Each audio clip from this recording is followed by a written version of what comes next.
All right, so we made it to the last panel when we're going to talk about energy resilience and energy networks. So the Dean of the College of Social Science and the Humanities, Dean Ute Poiger, will be introducing this panel.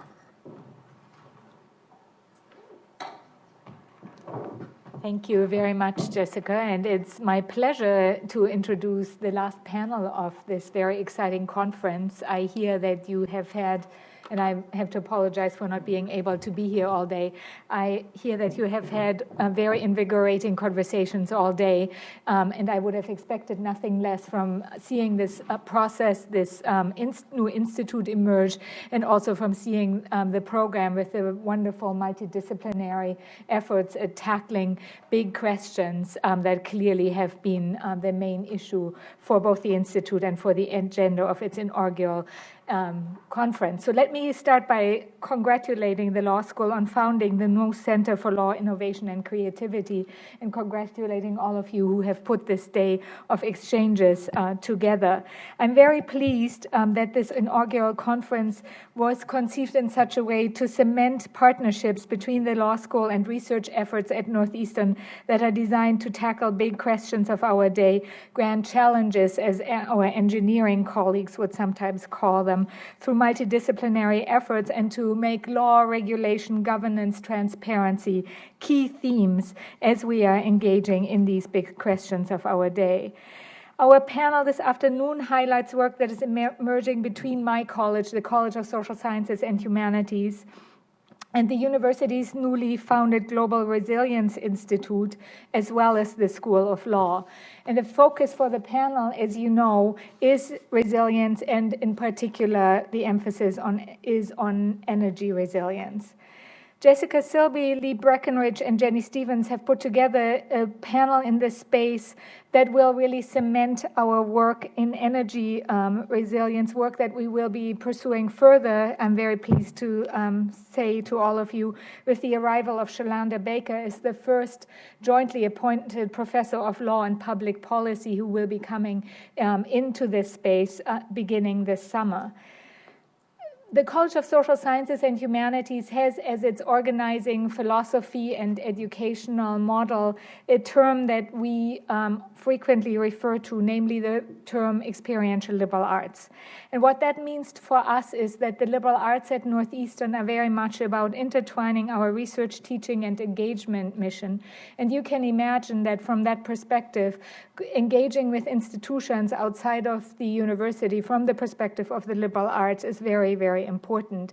Energy resilience certainly lends itself to thinking about those questions.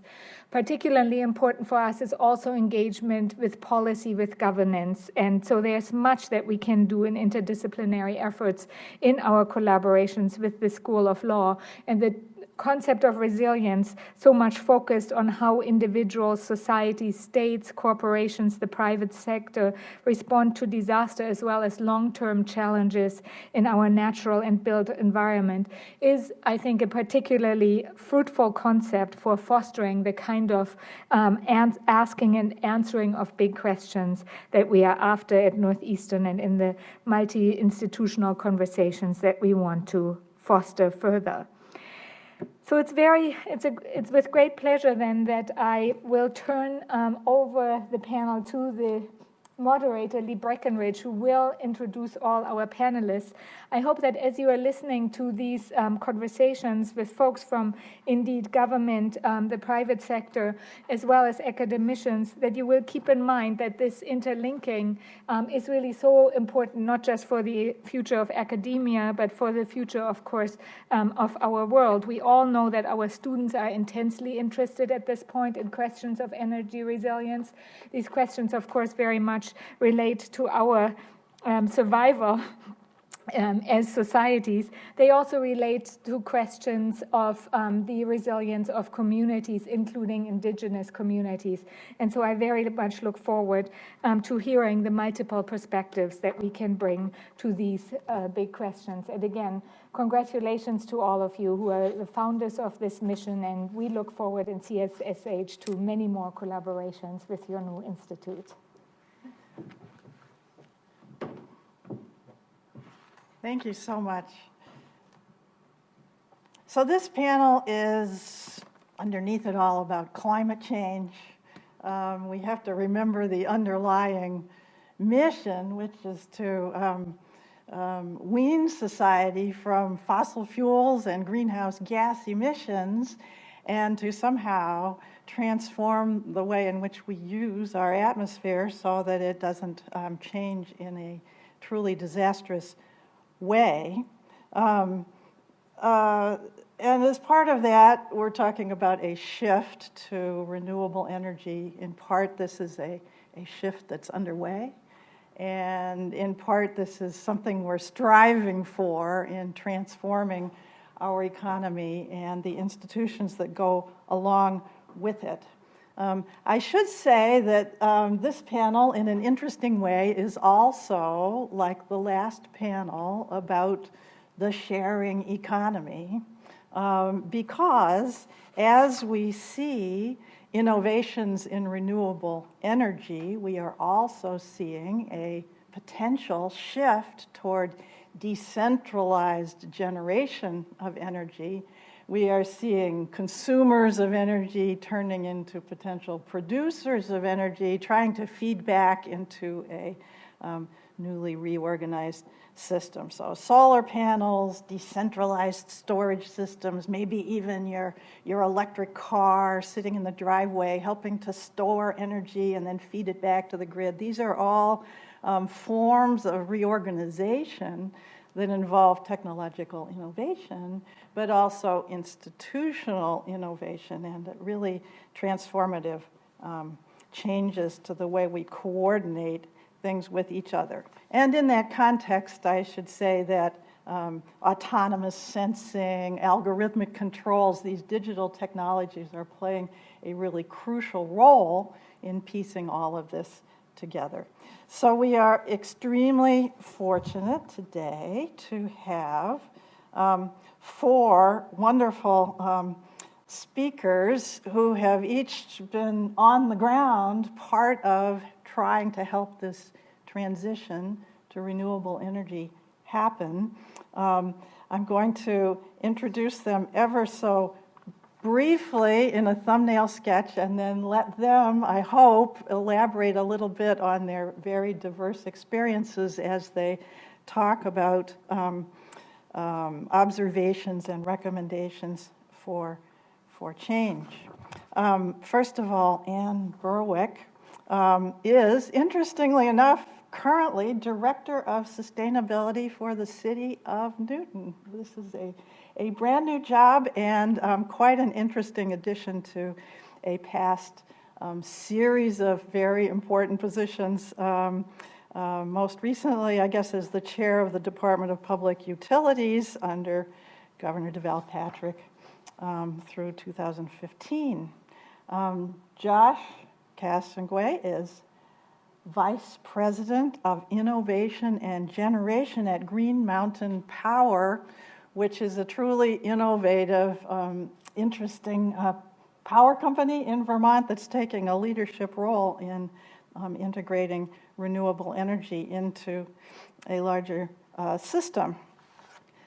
John Clavens is the founder of the Clavens Law Group, where he facilitates all kinds of transactions for launching innovative projects in clean energy and other wonderful ventures with positive social impact, and where he also gives much inspiration to Northeastern University School of Law co-op students who always come back fired up to change the world.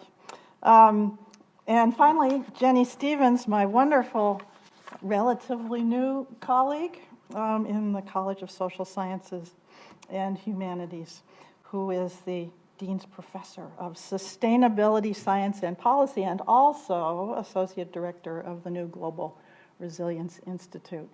I'm going to start our panel discussion just by pitching the following broad question to our panelists. What key characteristics do you see, have you seen on the ground in your work in this renewable energy transition that you would like to highlight here, drawing on your experiences. And we can start with Jenny Stevens. So thank you for staying throughout the day or coming for this session. I think there are a lot of parallels and themes for those of us who have been here throughout the day that I think are really interesting. First of all, it is May Day. Thinking about jobs and thinking about the last panel that really talked about workers' conditions. And I think this panel, when we think about energy, obviously in the current political discourse, jobs is a big hook for discussions about energy, whether or not the perceptions of where the jobs are versus where the jobs are going to be in the future is something we can discuss. I also just returned from Washington, D.C., where I was at the People's Climate March over the weekend. And apparently, right just a few hours before the climate march, the EPA took down additional climate science websites and information, which is, as I see it, is very connected to our energy system, because I think one of the things a theme is that Sarah asked actually at the lunch keynote, is the internet ruining our democracy? And I can ask a very similar question, is our dominant fossil fuel energy system ruining our democracy? Because there's a very close ties with the fossil fuel industry and the politics that are going on right now. So with that, I wanted to kind of just we're each going to give a brief introduction to what we study and what work we do to introduce and begin the panel. And I guess I will start with I'm a professor here, and I do work on energy transformation, energy system change, and my background has been environmental science and environmental engineering, but increasingly as I study the energy system, I've become more and more interested in the social and political dimensions of the energy system change. And we tend to think about energy systems as very technological, and obviously the technology is critical, but a lot of the innovation and a lot of the barriers to innovation and change are really in the social, political realm and in the cultural change and institutional, how our utilities or other organizations are dealing with the very rapidly changing dynamic. And I guess that's a good introduction for this whole panel, is that the energy systems are changing, are I think more dynamic than many of us even realize in terms of the potential for change and the pace of change right now, but also it could be even faster, and there's resistance to that change. And so I like to begin with kind of this visual that we really are moving gradually, as from a fossil fuel-based energy system to a more renewable-based energy system. On some level, on some time frame, we know we are ultimately going to be in a more renewable-based system. And I think the way I characterize a lot of what's happening right now is that the people and organizations that are profiting from the fossil fuel-based system and our institutions and even our culture, we are all part of the system. We are kind of stuck, and it's hard to move because there's a lot of change that needs to happen because it's so ingrained deeply in our society. So I want to introduce just a couple of ideas and concepts that I have that I think are helpful to think about this political and cultural and institutional change. And one is this notion of energy democracy, which is really a redefining of thinking about energy, how our energy system is connected to our political system and our communities and our power relationships in society. And it's really a way of shifting from energy consumers to thinking more about energy citizens and energy prosumers in terms of producing our own energy, and thinking about energy as a public good rather than a commodity, and again shifting the control of the energy system away from a few large multinational corporate entities toward more public and community control. And I think one of the things, and one of the ways we can think about for this conference, thinking about connected futures and different configurations, this figure just shows that our legacy centralized system has been dominated by large power plants that then we have an extensive transmission and distribution network to connect us. But as we think about a future that has more renewables, we can envision communities and regions of the world with very different mixes of energy sources, locally appropriate mix of solar, wind, tidal, geothermal, lots of different possibilities, and lots of different kinds of organizations, companies, cooperatives, communities that are engaging with these heterogeneous systems in very different ways. So you have a potential of very different connections, right, among all of those, that network and those systems. One of the things that comes up when we think about a renewable energy future is the degree to which we're going to have large-scale renewables versus local distributed renewable-based systems, and sometimes this comes up in the dialogue or discourse as a competition. Like some people are really pushing for large scale, and obviously with the ambitious climate and greenhouse gas emission reduction goals, large scale, there's an urgency issue and an attempt to kind of move quickly with large amounts of energy. But some of the distributed and kind of empowering local communities and thinking about community resilience, the more distributed model is also is advocated by, and different mechanisms support each of these. So that's something that we can address, and I think maybe some of the other speakers will address. I also just wanted to return to this notion of energy system resilience and thinking about, Uta mentioned the Global Resilience Institute, which is a new initiative here at Northeastern that is really university-wide, encouraging resilience research of all kinds across campus and integrating this theme of resilience, which obviously is a very broad theme that can be conceptualized lots of different ways, but really thinking about preparing for, learning from, and adapting to disruptions of all kinds. And we think about sudden disruptions like storms or accidents or terrorism, but also thinking about longer chronic stresses or slowly emerging disruptions, including growing inequality in society or slowly increasing sea level rise or things like that. But when we think about our energy system, Superstorm Sandy highlighted for a lot of the United States and around the world some of the vulnerabilities that we have in terms of we are now, with our electronic devices and our phones and our computers and our internet dependency, we are more reliant than ever on having access to electricity. We can't pay our bills, we can't communicate, we can't, buy our food without our energy system. So just highlighting the dependence there is really critical. So with that, I think I will leave this slide up as we go through, and the other panelists will touch on some different aspects of the same general topical area. So thank you.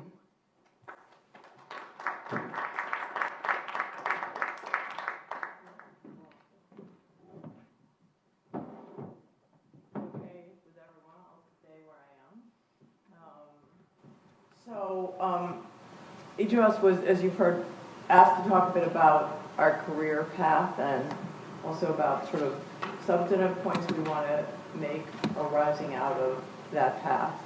So I think the substantive points I want to make are hopefully a little more interesting than my career path. So I'm going to start there and hope that you will stick with me through the whole 4 minutes or 3 minutes.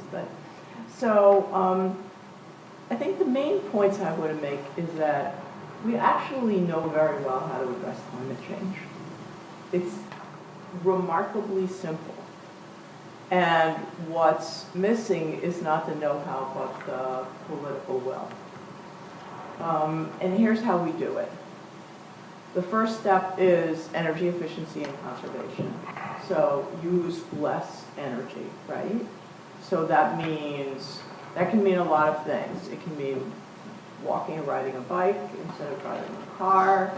It can mean insulating the walls. It can mean turning off the lights. It can mean switching out the kind of light bulbs we use, but use less. Step 2 is, for that electricity we do need to use, make it green.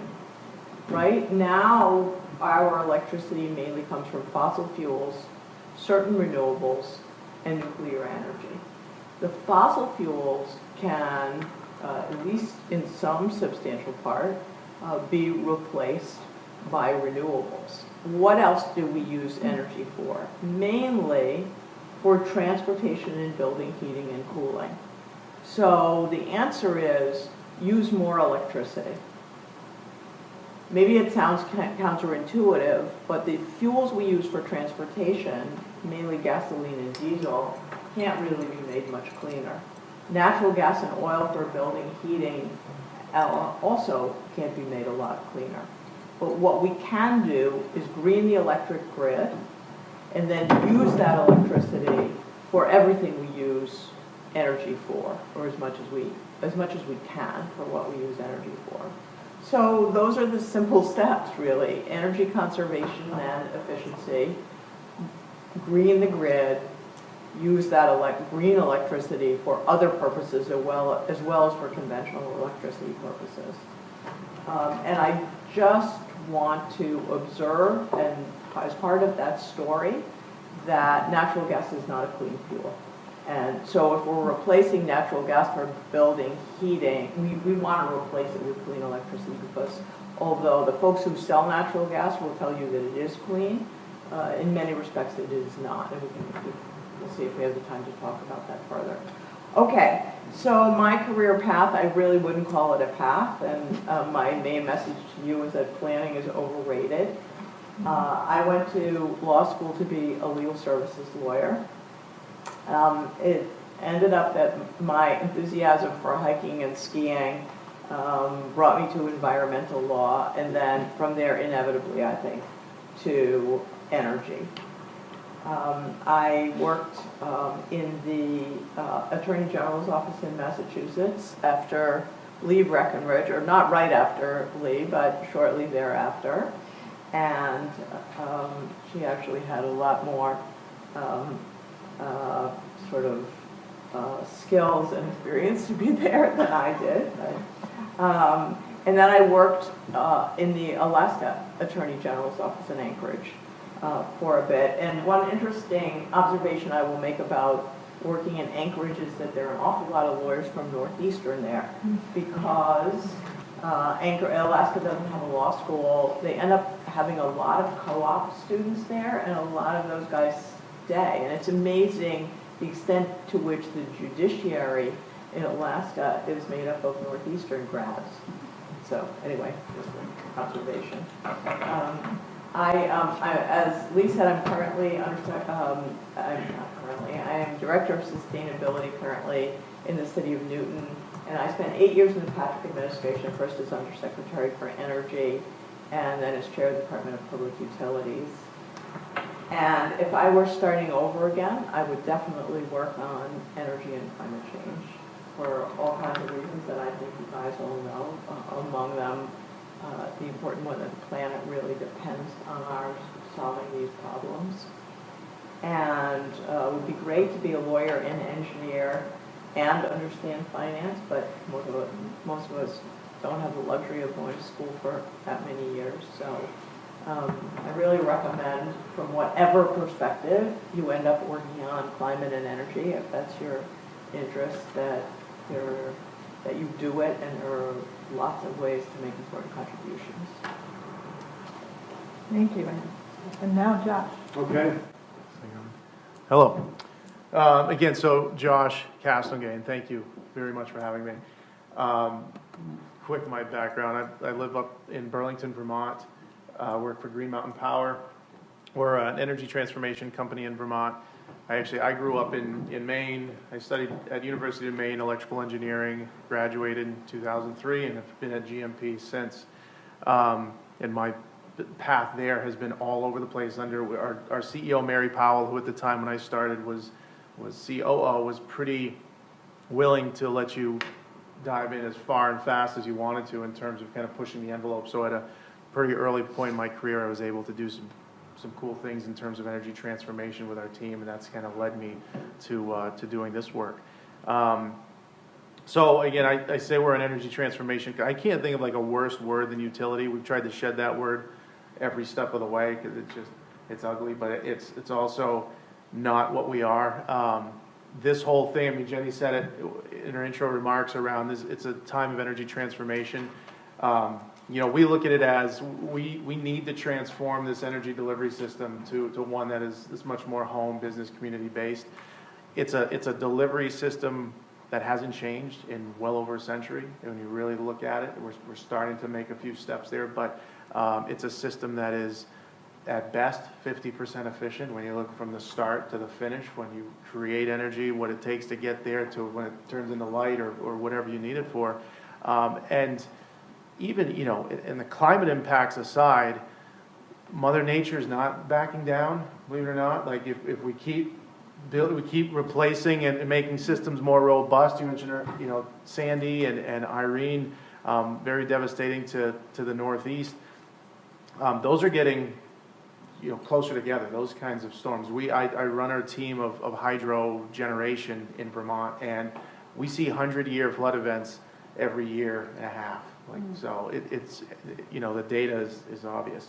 But you've got this system that relies on large power plants, many miles of delivery system, transmission lines, distribution lines, and there's plenty to go wrong in between. Again, not to mention the efficiency of delivering that. You look at every other method of delivery, whether it's goods and services to your home and how you do that today versus how you get music and media and entertainment, to how you communicate with friends, you know, that has all drastically changed. Even to transportation, as we've learned in experience, there's a lot of changes that have gone on there.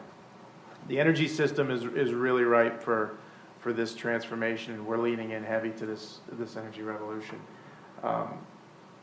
You know, and then the costs of maintaining the system are just not sustainable, both from an environmental impact and what's going to happen to future generations to come, but also in a pure monetary standpoint. I mean, the U.S. has spent tens of billions of dollars on transmission over the last year.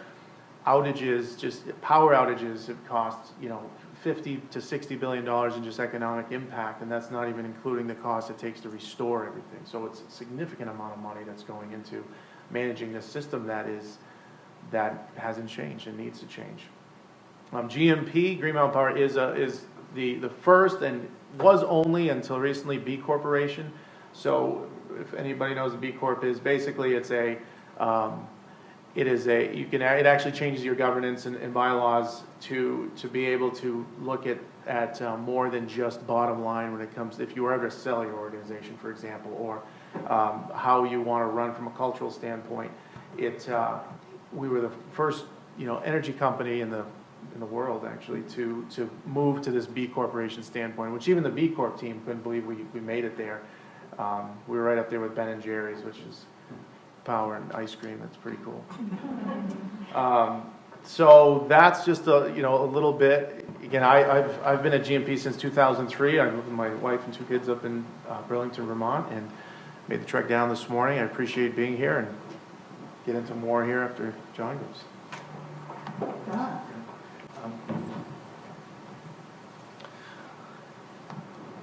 So I'll tell you by myself, and then I'm going to disagree with something Josh had said. So I have a private practice and really focus, as Lee said, on doing transactions, really making things happen on the ground level in this clean energy economy. Some of what we do is helping emerging clean technology companies get formed and financed. A lot of what we do is helping small distributed solar, wind, hydro, anaerobic digestion, other projects get permitted, developed, financed, and so on. I began doing this work about 13 years ago, and so here's where I'll break from Josh in a couple of respects. So one, as he said, the electricity system is antiquated. It is antiquated, but if you think of it, if you think of some of what else has been discussed at the conference today, in terms of the internet and networks, if you could have described the system, say, 150 years ago, that would connect all homes in New England in some fundamental way that they use every single day, most minutes of every day. Like, oh, are we talking about the internet? No, we're talking about the electricity grid, which has been around. So interestingly, it's a good example of a first really robust network, and a totally fascinating network where one of the fascinating elements of it, but one of the antiquated elements, is that without energy storage getting developed and coming to the fore, every electron produced has to be consumed or wasted in the moment it's generated. So antiquated, but also really instantaneous and connected network as well. The last thing I'll say in the quick introduction is most of the things that I do now, despite that we're still stuck very much in just the beginnings of a transformation to a decarbonized economy, wouldn't have existed 15 years ago. And now exist due to a lot of the changes that we're talking about in other contexts of transportation, taxi, Uber drivers, internet generally, the way information flows. So the electricity industry was restructured in the 1990s in Massachusetts and in many other states across the country. Not fully, so it's not the Wild West, but restructured so that the old vertically integrated utilities that had a monopoly over not only distribution, sale of electricity, but also generation of electricity.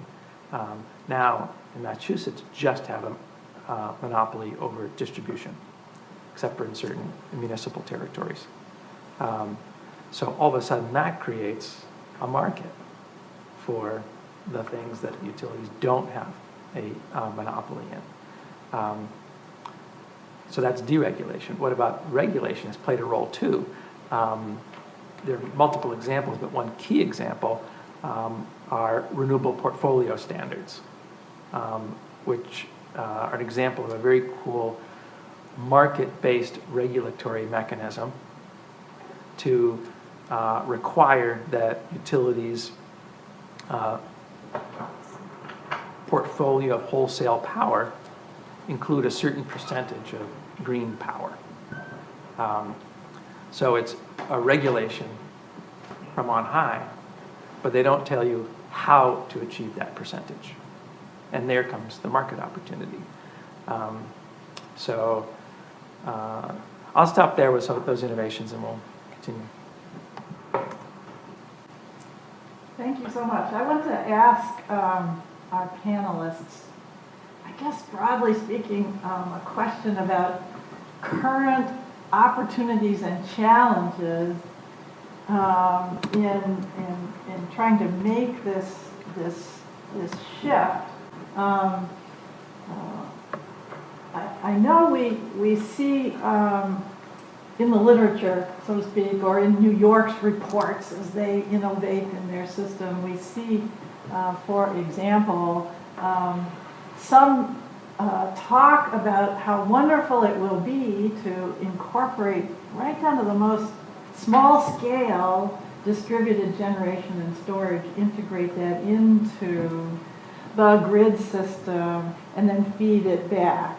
And so on the one hand, you see quite a lot of advocacy and optimistic statements about how many wonderful things will come from that. Not just the ability of local, even landowners, residential landowners, to participate in the making of the energy, or the capturing of the energy, but also there's talk about participatory engagement with the utility, that is local people being able to converse with and interact with and teach and learn from these more centralized aggregators, I guess I will say, of energy who are then distributing on their behalf. But on the other hand, you start to see comments about institutional obstacles, and a number of you have mentioned obstacles and challenges and difficulties in making this optimistic vision come to pass. So I think I'd like to ask, maybe starting with you, Josh, what are the most important sort of opportunities that you see for innovation, either technological or institutional, that you're working on at the moment? Sure. Yeah, so, I think I agree with what John said about thinking of this system like a data network, really. I mean, it has and still does serves an extremely important purpose. And what we're thinking about with it is how do we convert this into what is currently still a mostly one-way, sort of one-directional system to a multi-directional system, and the complexities with that. And to what Lee's getting at, you move from having, take New England for example. Maybe there's a few thousand larger power plants, and then you've got millions of homes, to something that's going to be millions and millions of points out on the system, truly like a high-speed computer system having to control in real time. Or where it comes into the innovation is around the storage of energy. It is the one area of electricity. The one form of energy that has not really had a robust, larger scale way to store it for, other than your car battery and some of the smaller sites. So that technology has really evolved. I mean, the opportunity is huge to move to this transition to this sort of model of a distributed approach. The technology is there. I mean, how you put it together is still. There's a lot of work going on. There's a lot of IP being developed in terms of the algorithms. And, when you think about scaling this stuff up back to the millions and millions of data points, you can't have some wizard behind the curtain pulling strings all day. That's just not going to be a sustainable model. So, how you sort of develop the autonomy of a system like that. I think the other side of the equation, though, is for it to be adopted and work, it has to be amazingly simple for the customers around that interact with energy. You can't complicate folks' lives any more than they already are to have them be making a lot of new decisions, I don't think anyway. So a lot of that has to happen behind the scenes and sort of be automatic and drive down costs, reduce the carbon footprint overall, make it way more reliable, and even improve customers' lives and comfort. So that's where I think there's a lot of ripeness right now for innovation there. Thank you. And Anne, I was going to ask you, since you have this deep background in state-level regulation in all kinds of different capacities, in terms of the institutional opportunities and challenges, were there any sort of innovations in institutional arrangements that you thought looked especially promising or challenging? Are we looking at the end of the day towards new forms of subsidies to make things happen, or are we looking at new forms of constraints in order to make these systems work better? Yeah, good question. I mean, I think we still have enormous barriers in terms of political will and culture. And I don't know that we really have come up with ideas about institutional approaches that will solve those problems. So what I mentioned when I started was this, what I consider to be sort of my bumper sticker speech about energy efficiency and then green the grid and then use more electricity. So just start with energy efficiency. What have we done in this country sort of institutionally to address the fact that we waste enormous amounts of energy? And so our energy efficiency programs, which are great, and Massachusetts is like 6th year running, first in the nation, but think about really where you're going to get energy efficiency. Think about Western Europe, where without really a diminution of lifestyle for the most part, you get per capita energy use that is half of ours. So that's that kind of conservation. Energy efficiency isn't just about insulating homes and changing out light bulbs, right? It's about living in much smaller spaces and driving different kinds of vehicles, smaller, much more efficient. So I think that a lot of what we've done is institutionally is really important. Renewable portfolio standards, net metering, programs that encourage, incentivize energy efficiency. But I don't think they get at the fundamentals, which is how do we drastically reduce our per capita energy use, and how do we make much cleaner the energy that we do use.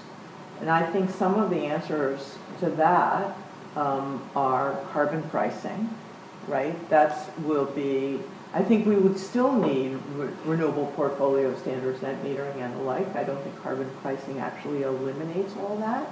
But that would, think about if you go to Europe and buy a gallon or a liter of gasoline, it costs petrol, it costs a whole lot more than it costs here, right? So we have to have pricing of carbon that reflects our values, and we have to have a lifestyle in terms of energy efficiency that also reflects those values. And I hate to be kind of a wet blanket, but I think although the approaches we've taken around things like renewable portfolios and efficiency standards are useful, I don't think they get at the really crucial underpinnings of the ways in which we need to reduce our carbon footprint. And also, in continuing my wet blanket role, I will say that even if we look at Europe and say, whoa, they use half the energy we do on a per capita basis in Western Europe, even there, and even with all the commitments that were made under the Paris Agreement, the world is nowhere close to getting to, quote, well below, which is what the Paris Agreement requires, well below 2 degrees centigrade, right? So 1.5 degrees centigrade, even if all the countries that committed in Paris did everything they were committed to, we wouldn't be on that track. So it's nice to talk about getting to European efficiency standards and European per capita energy use, but we're not close to moving in that direction. Even the great things that President Obama did, and I'm a huge fan, and I worked for Governor Patrick for 8 years, and I think tooting our own horns, we did great things in the Patrick administration. We're not moving where we need to be.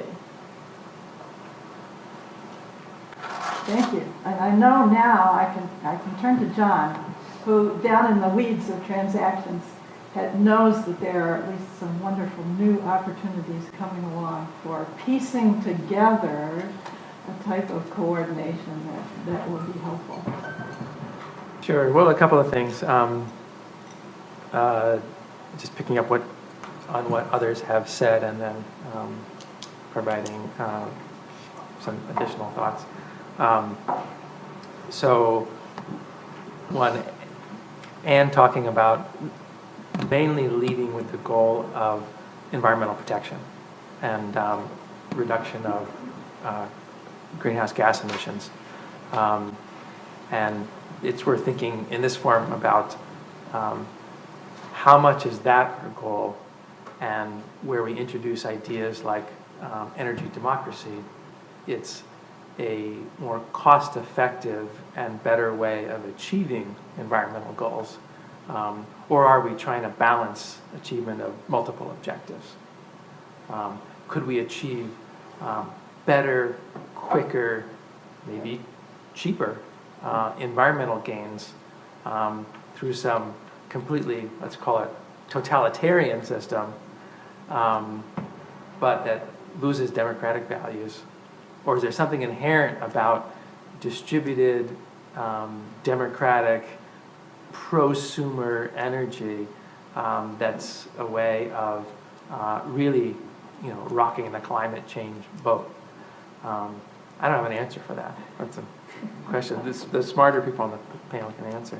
The other thing I would say about Anne talking about carbon pricing may ultimately be more effective than something like renewable portfolio standards, but they both share a really important feature, which is the government setting a goal and letting the market find ways of achieving it, ideally in the most efficient way possible. Josh talking about how important it was to make things easy. I was just at another conference with real estate lawyers this morning who are not solar lawyers, and I was talking to them about solar and introducing factors to consider if their residential clients are trying to go solar or buy and sell homes with solar panels. So I went through some of the details, and so let's just say you're a homeowner and trying to go solar in Massachusetts. You got to think about, are you going to purchase a system yourself? Are you going to get a solar loan? Are you going to get it from a bank? Or are you going to get it from a solar loan provider? Are you going to own your own SRECs? What the hell are SRECs? They're solar renewable energy certificates. How do you sell them? You need somebody else's help to sell them. You can't sell them yourself because you're too small to sell them. You need to have net metering. Well, net metering, maybe you need it if your system is big enough that you're going to export in 1 billing month's time. But if you don't net export, you can benefit from the displacement value because you're using all the energy on site when you use it. So what do you do? And who do you buy it from? And is the warranty any good? And this is not a dishwasher. So one of the comments we got from the real estate lawyers was, gee, isn't anybody trying to make this simpler so that more people would adopt solar on their homes?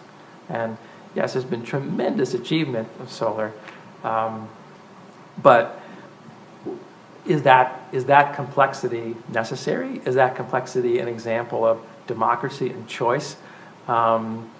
And lots of innovative market concepts. Would it be better for building codes to just require that all homes have solar panels? Boom, done. Nobody has a choice. Let me stop there and add more. Next questions. Well, first I want to maybe pitch this to Jenny in part. In these reconfigurations of arrangements, relationships between the participants in our energy system, we do see some possibilities of shifting costs and benefits. And because of that, we see some potential implications for fairness, for equity, for not just access to the system, but for participating in a robust way and garnering the benefits. And I know, Jenny, you've given some thought to ways in which these newly reconfigured systems may be fair and equitable, and that I guess should put in as a footnote that can take the form of money or valuable resources. We also have a theme that we haven't touched on really that came up earlier this morning, which is the privacy concerns. Once you're participating in these bigger systems, with your whole house all networked, you've got also, in essence, the possibilities of government intrusion into sort of private concerns, which is a different sort of fairness question. Do either of those themes strike a chord with you? Sure. So I've done some work thinking about the workforce, the energy workforce, and its composition and diversity and inclusion in the energy workforce. And as the workforce is changing right now with a lot of potential for new jobs, it's really an opportunity for diversifying the workforce and offering and training and broadening participation in energy jobs among a broader group of people or individuals in our society. And another thing to be thinking about is in terms of renewable incentives. A lot of the earliest incentives have really inadvertently perpetuated inequalities because only wealthier people who can invest in, who have the capital to invest have benefited. So increasingly now people are more aware of that and trying to adjust and encourage and support the benefits more broadly to lower income communities as well. I also wanted to just connect some of the equity issues and justice issues with the kind of quite strategic, what we're learning now more and more is how the energy companies, the large multinational energy companies have strategically and very intentionally been resisting the change and a lot of these changes. And in doing this in multiple ways, including misinformation campaigns, were telling us, well, first of all, the whole climate denial, like telling us that, encouraging us to believe that burning fossil fuels is benign or benevolent, and we shouldn't be worried about it, and we need it for ours to live and to have the lifestyles that we want. And so we've been very intentionally cultivated to believe that for decades. And I have solar panels on my roof, and a neighbor walked by last summer, and he looked up at them and he said, "Do those things really work? I heard they were a hoax." And, this is in Massachusetts where, people really have had misinformation about the technologies, about climate science, about fossil fuels and the impacts of fossil fuels. And another thing we don't think about is the extraction of fossil fuels. And it's not just about the greenhouse gas emissions. The extraction of fossil fuels, coal, whether it be coal, fracking, or conventional oil exploration, there is all kinds of social and economic impacts to communities. There's also health impacts associated with our fossil fuel dominant system that aren't integrated into the costs of what we pay. So we're in a very, we've been just evolving in a system that just isn't fairly accounting for all of the negative societal impacts. And those impacts are disproportionately impacting lower income and more disadvantaged communities across the board. So I think that's another. But on a more optimistic note, I would just say that one of the things that I see, particularly since the election, is an integration of different social movements. Energy and climate change have been kind of siloed, and it isn't what most people wake up thinking about and worrying about. And I think there's been criticism of the environmental movement and how people have been engaging with these issues of climate change and energy. And I think I see optimism in an integration of thinking about energy and climate as social justice issues and connecting with jobs and connecting with other things that are more basic to what everyone wakes up every day worrying about. So in that sense, I think there's some. I feel and I see among some networks a real kind of awakening and wanting to counter the corporate control that now has become so blatant that the influence of one of the fossil fuel industry leaders in our highest levels of government influencing our national and international policy. Again, it's so blatant that we have a new opportunity to express dissatisfaction with that and stand up for what's better for the people. Thank you, Jenny. At this point, I'd like to open it up for just discussion here in the audience, starting with you. Thank you. And this question is for Anne. I'd like to ask you, what is your sense of the role? This question is for Anne. My question is, what's your sense of the role or prospect of cities and states bypassing the federal government and keeping our commitments to Paris and beyond, and specifically coordinating actions across cities? I mean, I think that's where, to the extent we're going to make real progress on climate in this administration, I think that's where the action has to happen and can happen. Whether that can get us to our Paris commitment is another question. I don't know the answer to that. But I think we can make huge progress, actually, on a city and state level. So look what's going on now in the state of Massachusetts in terms of pending legislation. I don't want to talk too long because as I was listening, I thought, I want to talk about this and this and this, and I could keep going. So I'll try to limit myself just to a few points with respect to your question. But look at what's going on now in the state legislature. I mean, we've got two or more bills to increase the renewable portfolio standard by some by 2% and some by 3% a year. So really require utilities on a state level to buy much more green electricity.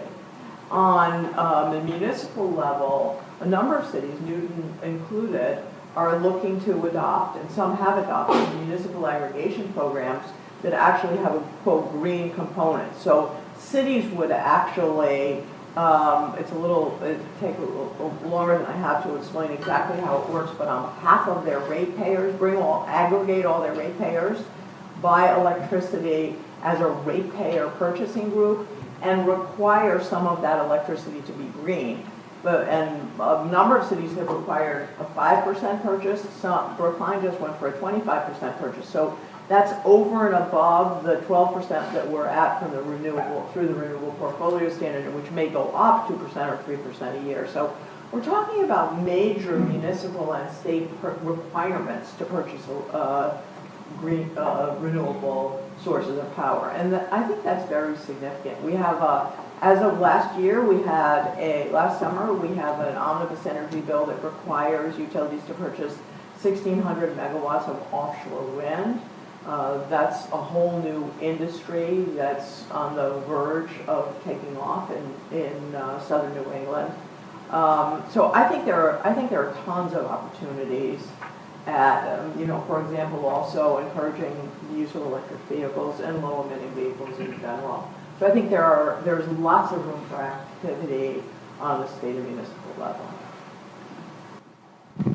My question is, do you all like to say who you are? I'm Hamid Megalchi. I'm the professor of mechanical engineering here. I'm the director of Master of Science in Energy Systems in College of Engineering.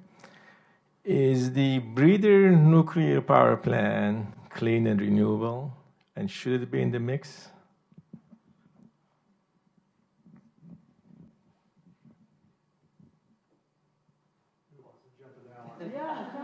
So is the question is, should nuclear be, It's is it clean, breeder renewable? one. You know the difference between regular nuclear reactor and a breeder nuclear reactor? Oh, probably not. Breeder, it breeds fuel for itself. It creates its own fuel? Yes, yes. No, I've never heard of Okay, well, because Secretary Muniz thinks so. You know, he considers that's a renewable and clean and should be in the mix. I was wondering, I'm debating myself, and I'm wondering what you think. I mean, I'm a lawyer, not an engineer, and I really can't answer your specific question. I, however, do not see how we meet any reasonable greenhouse gas goals without nuclear power. I mean, right now the country has 20-some% of its generation coming from nuclear power. We've closed Vermont Yankee. We're about to close Pilgrim, which we should close. It's rickety. It shouldn't be operating. But I think without nuclear power, it's very hard to envision meeting the goals we should be adopting on and have adopted in large measure on greenhouse gas emissions. I would just add that assumptions about how we're going to meet demand assume that demand is going to stay the same or it's going to increase. And we have a lot of potential for reducing demand. So if we were able to have deep cultural change, which many people are advocating for, and we even heard about here, where we reduced our expectations about energy consumption, and we reduced our assumptions about, and that isn't politically, it doesn't happen very often, and most people don't talk about deep shifts in energy consumption, but it's entirely possible. And if and when you re-envision the possibilities for energy consumption reduction, some of the assumptions or the statement you just made, like I don't see how we're going to do it without, can be turned upside down. So I would just counter with that energy consumption tends to be assumed as a given at a certain level, and there's lots of possibilities there for. Can I ask one more? Okay. Well, there are lots of people putting solar panels in their houses, and they have tried to store the energy, but the batteries are the worst kind of energy storage facilities. I don't know if you know it. 95% of energy stored, maybe close even to 100, is by hydraulic. They pump the water up on the mountain and all that.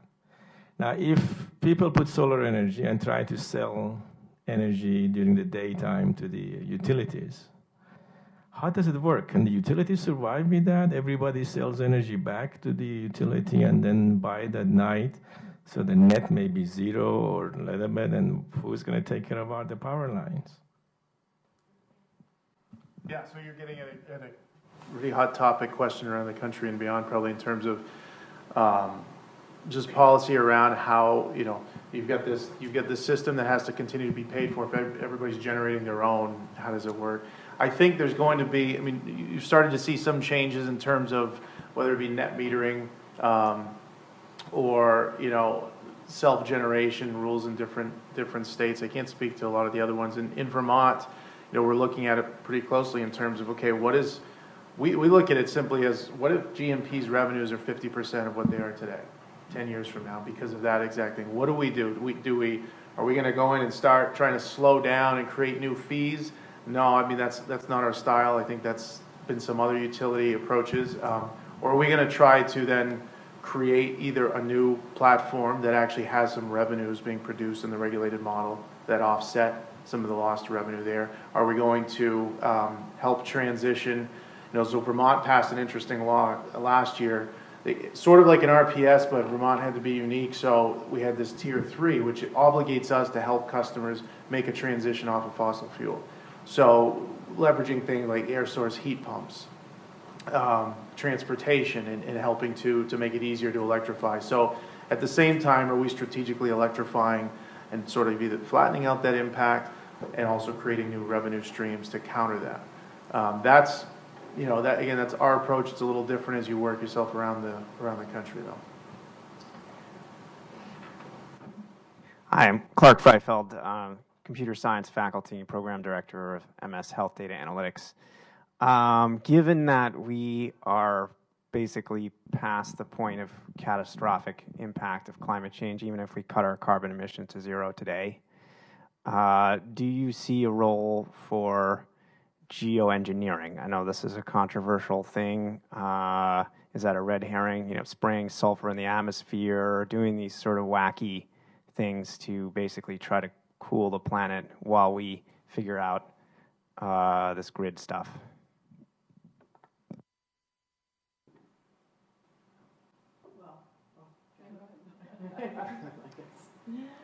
I mean, we've already messed the planet up so much. It makes me very nervous to talk about these untested technologies. And it's not as if we have a sort of planet B, right?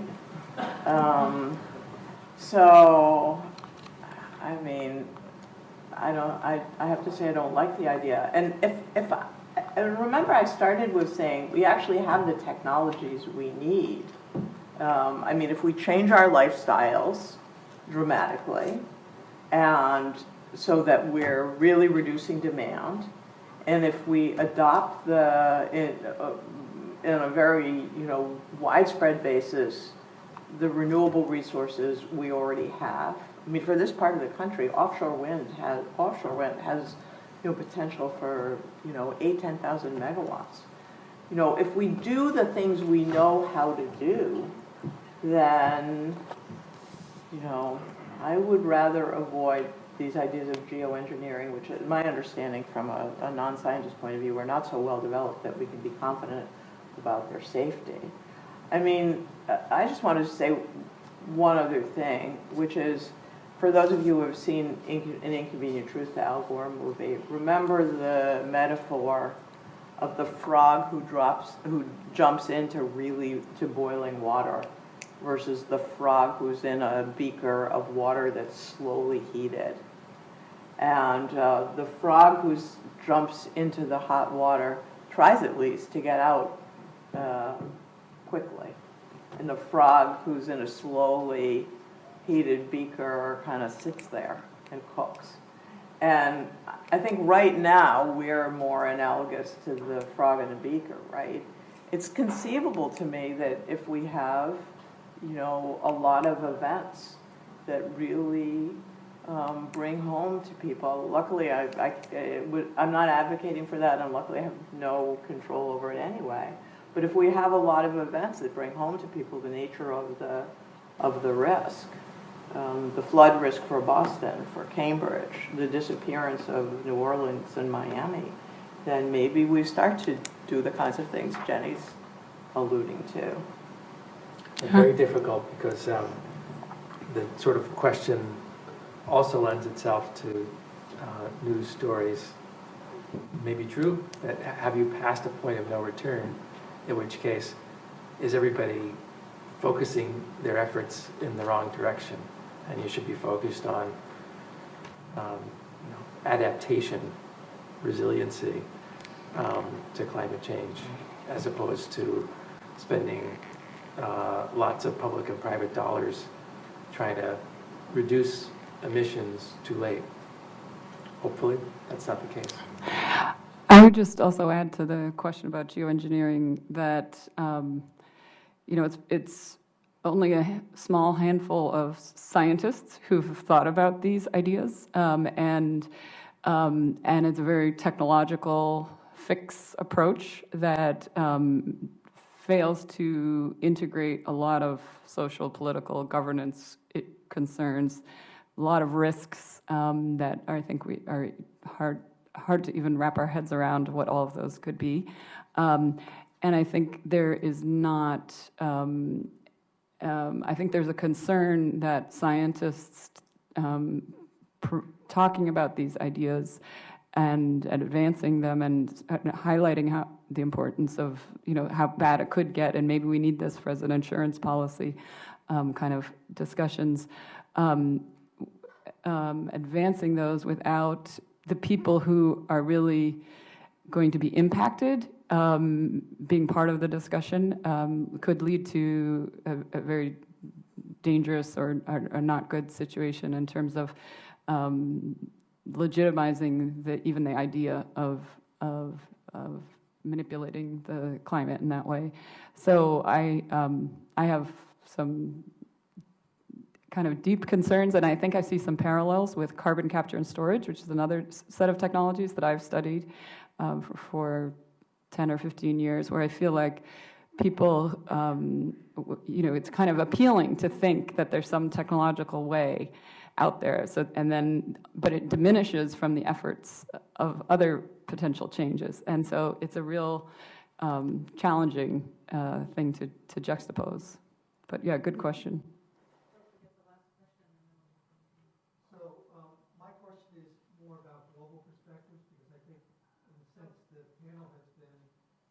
Quite focused on domestic policies.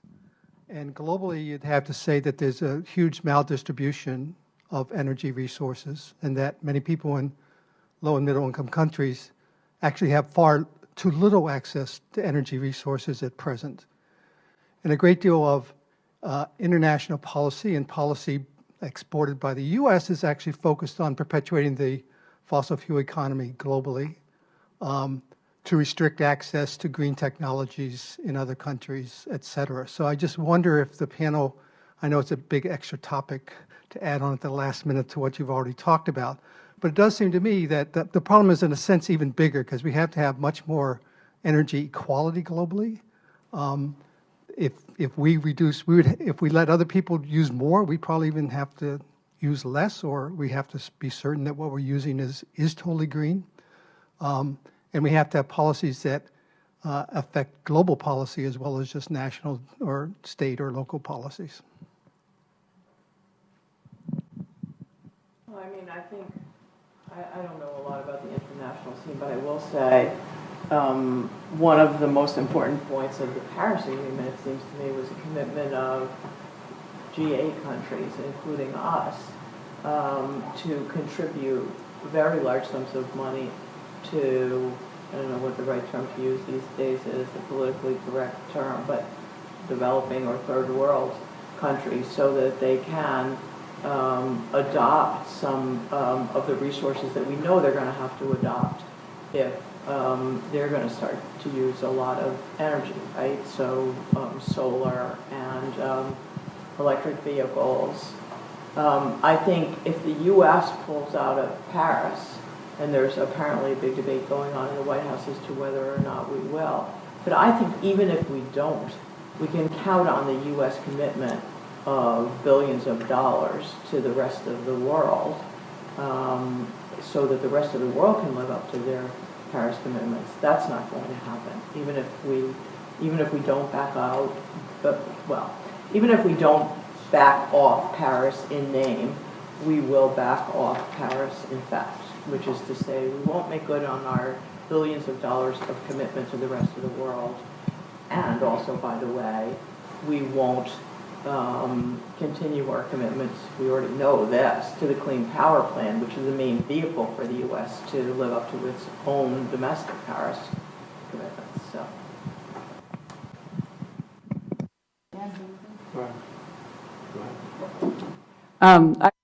Very good point, and we didn't really touch on international and energy access and the international justice issues associated with that. And there are definitely inconsistencies and U.S. investments in other countries that are perpetuating, as you mentioned. But I would also just say that other countries are, we are potentially, particularly right now, losing ground in terms of being a leader in advancing renewables in other parts of the world, and other countries will step up, I think, in our absence in the next few years, it looks like. I was just going to add that the opportunity there is, like, with everything we've learned up until now, we have a long ways to go. Would we build the grid the same way today as we did, 100 plus years ago? Maybe not, maybe somewhat. So there is an opportunity too, in just how you think about building that infrastructure, or not, or having it be completely home-based. Thank you so much, everybody, for coming and Go enjoy the reception. Well, we're going to hear from Dean Paul close us out, actually. Thanks very much, everybody.